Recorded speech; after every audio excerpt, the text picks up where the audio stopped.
Hello Harmony Cultivators. Today I thought I would do something a little different to perhaps maybe give you a different perspective on the week to come. So in Chinese metaphysics, they have an almanac which helps one to understand the energies of the week, month, day, year, hour, and so on. It's connected to things like astrology and Feng shui, and it's a little bit different than how we think of tarot in the West. However, it is also a tool of divination. And this helps us to decide which activities would be best suited to do or to avoid on certain days and time. So today I'm looking at the coming week's gua to guide us on things that we should keep in mind as a collective for the week to come. In Chinese medicine or YiJing or Chinese metaphysics in general, there's no good or bad. There are simply energies, and we as men and women, and based on our cultures, our morals, our values, and our upbringings, really assign either good or bad to them. So this reading isn't an indicator if this is going to be a good or a bad week. Also, Chinese metaphysics isn't really thought of in the East as a fortune-telling kind of tool, but to gain clarity on the current energies at work and to hopefully work with them in our lives and also our own cultivation. So the lunation gua for this week is Huan. This gives us the overall picture for the concept of this week, which we can interpret as the theme of dissolving or dispersing. This gua is represented by wind over water, giving us the image of a sailboat traveling down a river. It seems to be moving really without too much effort or work, as both the sails are being pushed by the wind, but also underneath the boat, the river's current is also taking it along.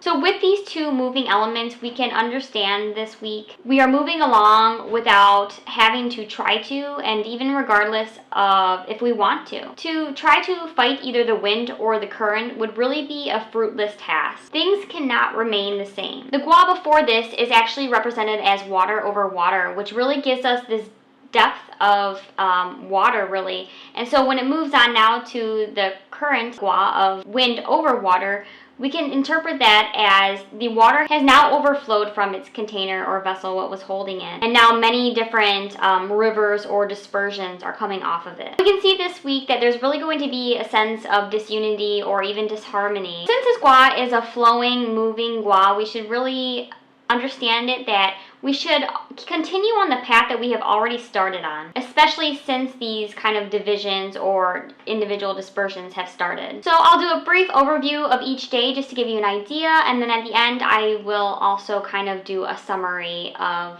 integrating all the days into the week. So Sunday's gua actually shows us that it's conducive to join or to gather into groups or collective, and with people who are going to be like-minded. But when we do this, we really want to be sure that not only is our goal or ideals the same as this group, we also want to make sure that the path that we see to get to the end result is also congruent. And if you need to make sacrifices to either be in the group or start the group or maybe be part of it or develop it, this week's gua actually is an indicator that this is appropriate, this is something that would be okay, and not to take as a negative sign. Given that the aforementioned of being very clear that your goals and the path and vision to get there are the same. So if you are a leader, it's advised to seek the guidance of a mentor or someone who's already established in the type of group that you're looking to start or to start gathering. If you're looking to join a group or you're searching out, like-minded people, it's a good idea to kind of keep an open mind. Maybe the people who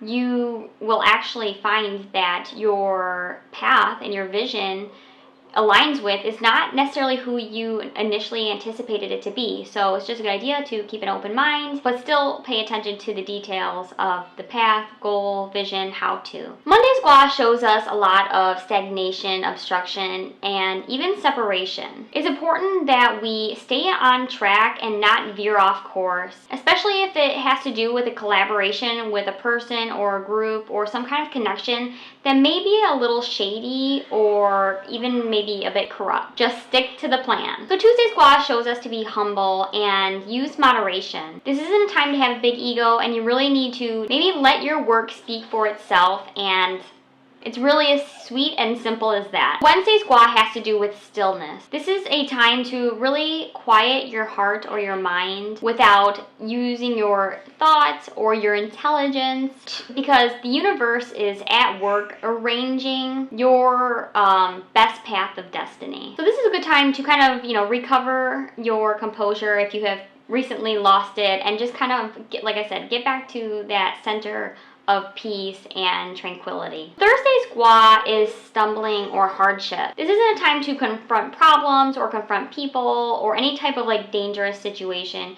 This is really a better time to maybe take a break, take a step back, get some perspective, seek a mentor and some guidance, and to think of an alternative route to your end goal. It's kind of the concept of losing the battle to win the war. Really use this time to your advantage to think of better strategies to create an efficient route to achieve your goals or plans. Now, Friday's gua shows us that slow and steady wins the race, and this really kind of ties into Thursday's gua as well. We may not see today rapid development or changes that is heading in the direction of our goal, but that is because of the adjustments that are currently happening are for the long term. This gua is depicted by a maiden being given over to marriage. So this shows us that something is going to be established, and whatever is being established is something that is long term and more permanent.